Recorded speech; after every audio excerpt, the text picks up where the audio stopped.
تمہارا دین کے اندر کردار کیا ہے، تمہاری فضیلت کیا ہے، حقوق کیا ہے، تمہیں کتنا نوازا گیا ہے، اور تمہارا کردار بڑا شاندار رہا، عورتوں کا بڑا تابناک اور خوبصورت کردار رہا ہے دین کے لیے ہمیشہ۔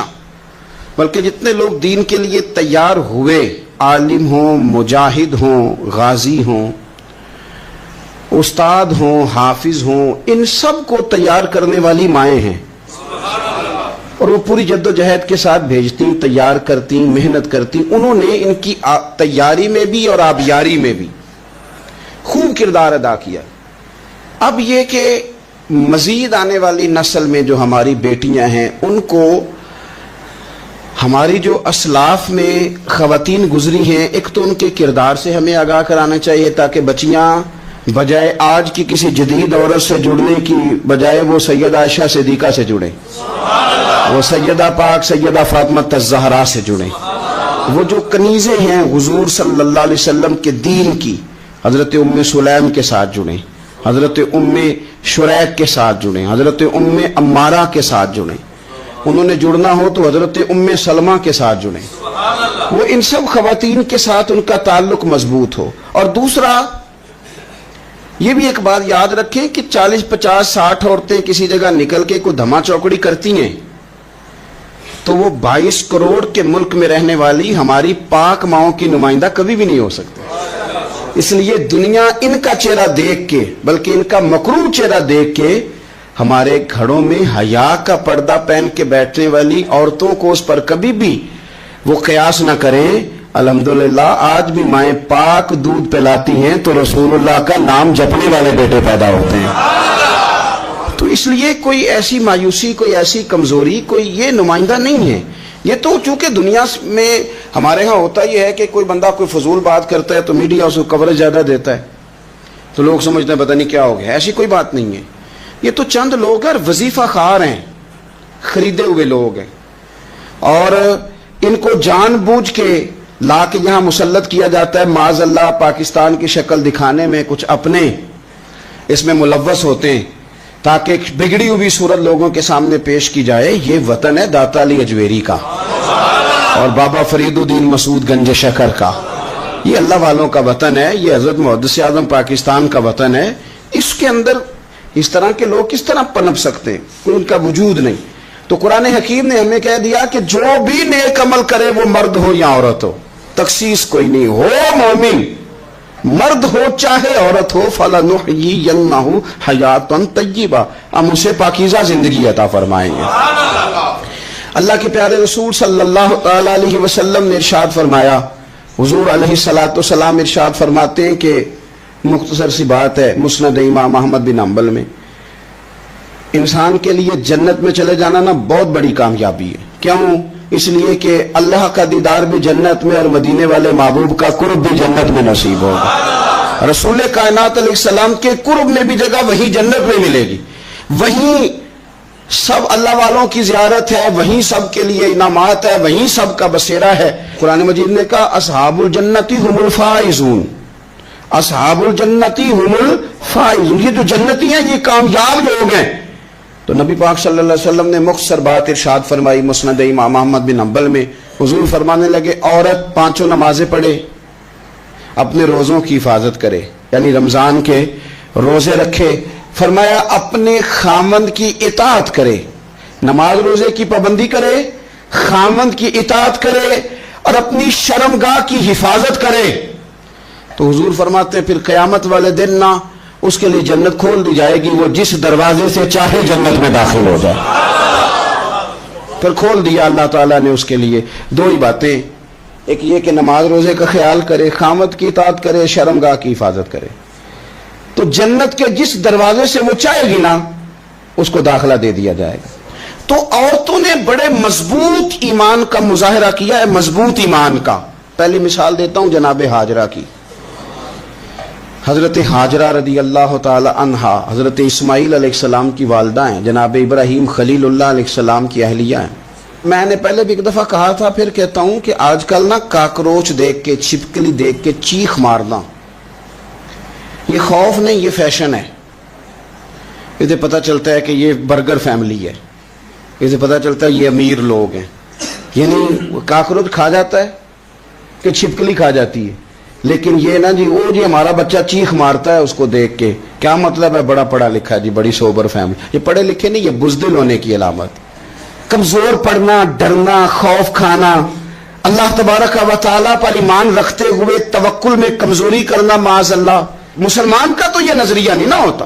اور مسلمان عورتوں کا ہر وقت رونا کہ نصیب پتہ نہیں کیسے ہوں گے، پتہ نہیں کیا بنے گا، میرا تو کچھ بان ہی نہیں رہا. جب بات کرنا رو کے کرنا، جب سنانا دکھ ہی سنانا. یہی حال ماں کا ہے، یہی بہن کا ہے، یہی بیٹی کا ہے، الا ماشاءاللہ کچھ اچھی بھی ہے.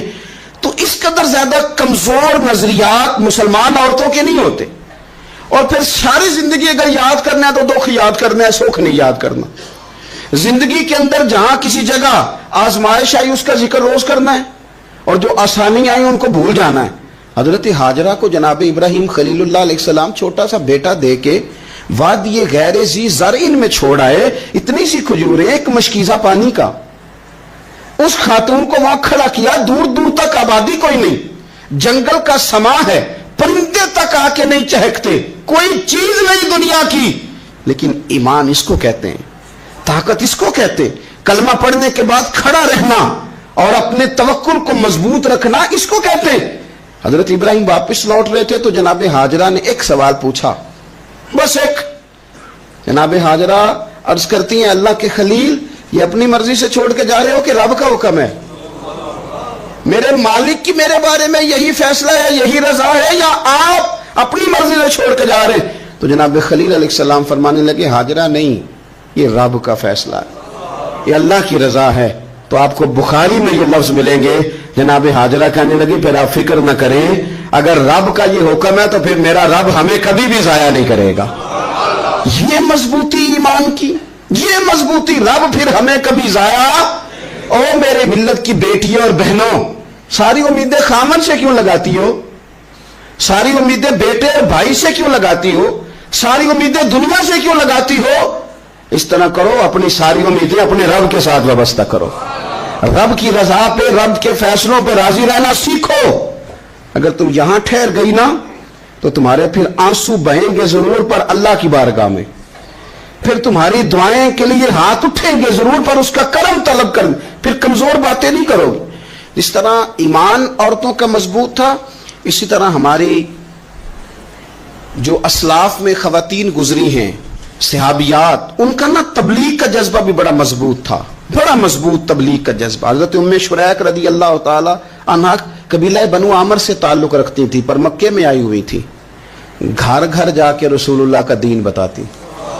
ان دنوں میں نہیں جن دنوں میں پھول پھینکے جاتے ہیں تبلیغ کرنے والوں پر، جن دنوں میں نعرے لگتے ہیں ان دنوں میں نہیں، ان دنوں میں جب چھپ چھپ کے لوگ دین کی بات کرتے تھے. حضرت زید بن ارقم رضی اللہ تعالیٰ عنہ کے گھر میں لوگ بیٹھ کے دین سیکھتے تھے. یہ خاتون، مجھے آج کہہ لینے دیں یار، مجھے کہہ لینے دیں. ووٹوں کی ضرورت ہو تو عورتیں گھر گھر چلی جاتی ہیں، ایک سیٹ کی ضرورت ہو تو بیویوں کو گھر گھر بھیج لیا جاتا ہے. یہ دیکھو، یہ ایمان ہے رسول اللہ صلی اللہ علیہ وسلم پر صحابیات کا. یہ کمال ہے کہ گھر گھر وہ بھی گئی ہیں، پر ووٹ کے لیے نہیں، رسول اللہ کے دین کے لیے، رسول اللہ کے دین کے لیے. گھر گھر حضرت ام شریک جاتی، جا کے نا، اور وہ طریقہ تھا نا، عورتوں کو قائل کرتی. بڑے کٹھن حالات تھے اسلام پر، اعلانیہ کوئی بات نہیں کر سکتا تھا. حضرت ام شریک کہتی ہے میں عورتوں کو بلاتی، کہتی میری بات سنو. جب وہ قریب آتی تو میں نے نبی پاک کا دین بتاتی، سائیڈ پہ کر کے کونے میں نہ تھوڑا تھوڑا. او یار آپ ذرا اس کا لطف تو لیں، اس کا ذائقہ تو دیکھیں. حضرت ام شریک کہتی ہے میں گھر گھر جاتی بتاتی. تو کافروں کو پتہ چل گیا کہ یہ تبلیغ کرتی ہے. انہوں نے مجھے بلایا، کہنے لگے تیرے برادری اور قبیلے کا مسئلہ نہ ہوتا تو ہم تجھے قتل کر دیتے. اب ہم تجھے واپس بھیجتے ہیں. چند مردوں کو میرے ساتھ کیا، مجھے گھوڑے اور اونٹ کی ننگی پشت پر باندھ لیا. ننگی پشت پر لمبا سفر کرنا مشکل ہوتا ہے، پسینہ آئے، بڑی تکلیف ہوتی ہے گھوڑے پر بیٹھ. اب وہ کوئی کجاوا نہیں، کوئی چیز نہیں، اسی طرح باندھ کے لے گئے. اور فرماتی ہیں کہ 3 دن اور 3 راتوں کا وہ سفر تھا.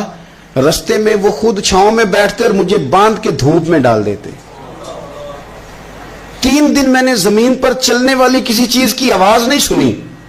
لیکن وہ جب جب نبی پاک کے دین کی بات پوچھتے تو میرا کلیجہ خوشی کے ساتھ ٹھنڈا ہو جاتا.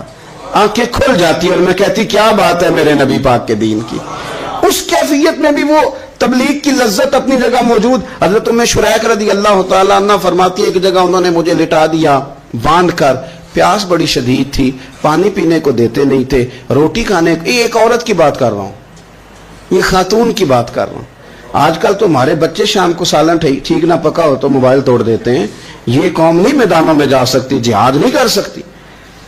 خاتون کہتی ہے کہ شدید پیاس تھی اور مجھے باندھ کے لٹایا ہوا تھا. مجھے جب تکلیف بڑھ گئی تو اچانک میں نے دیکھا پانی کا ایک ڈول برآمد ہوا ہے. میں نے اس سے تھوڑا سا پی لیا, پر طلب ابھی باقی تھی. وہ پھر آ گیا برتن, میں نے پھر پیا. طلب ابھی باقی تھی, پھر برتن آ گیا. امام ابو نعیم نے اس کو لکھا ہے حلیۃ الاولیاء میں, فرماتے ہیں تیسری دفعہ وہ پھر بھرا ہوا ڈول پورے کا پورا آ گیا. اب میں نے پیا بھی, اپنے کپڑوں پہ بھی چھڑکا. جب وہ سارے بیدار ہوئے تو مجھے آگے کہنے لگے کہ تو نے ہمارا پانی استعمال کیا ہے. فرماتی ہے پھر انہوں نے اپنے برتن دیکھے, مشکیزیں دیکھے تو بھرے ہوئے تھے. میرے قریب آ کے کہنے لگے یہ پانی کہاں سے آیا؟ تو میں نے کہا تم ابھی میرا عقیدہ نہیں سمجھے, یہ میرے رب نے مجھے دیا ہے, میرے رب نے مجھے دیا. فرماتی ہے مجھے باندھ کے لے جا رہے تھے, پر جب میری بات سنی نا تو بول کے کہنے لگے ہمیں سمجھ آ گئی ہے تیرا دین ہمارے دین سے بہتر ہے, تیرا عقیدہ ہمارے عقیدے سے بہتر ہے. اور ایک روایت میں یوں بھی ہے کہ وہ باندھ کے لے جا رہے تھے, پر یہ کمال دیکھا تو کلمہ پڑھ کے مدینے والے کے غلام بن گئے. صحابیات نے نا بڑا جم کے دین کا کام کیا. عقیدہ, پھر تبلیغ, پھر میدان جہاد. عورتیں جہاد میں جایا کرتی تھیں, وہ زخمیوں کو پانی پلاتی تھیں, مرہم پٹی کرتی تھی. پہلے اپنے جسم کے ساتھ بڑی بڑی پٹیاں لپیٹ کے لے جاتی, جہاں کسی زخمی کو ضرورت ہوتی وہ پٹیاں کرتی. اور اعصابی طور پر مضبوط رہ کے میدان کے اندر جہاد وہ بندہ کرتا ہے جو یقین کامل کی دولت جسے نصیب ہو, جسے پتا ہو کہ یہ میں مروں گا تو میرا مرنا رائے گا نہیں, اللہ مجھے شہادت کا درجہ عطا فرمائے گا. لیکن اگر یہیں سے بندہ اپنے آپ کو مطمئن نہ کر سکے تو میدان میں جائے گا.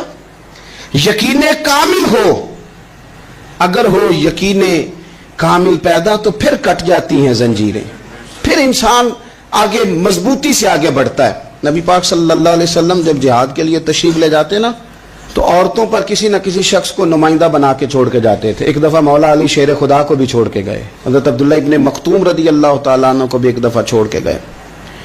ایک موقع پر نا حضور نے عورتوں کو ایک جگہ پہ چھوڑا پیچھے, تو وہ قلعہ تھا حضرت حسان بن ثابت رضی اللہ تعالیٰ عنہ, بڑا مضبوط قلعہ تھا. اس قلعے کے اندر خواتین ساری محفوظ کر کے ان کو وہاں بٹھا دیا گیا. حضور جہاد کے لیے چلے گئے.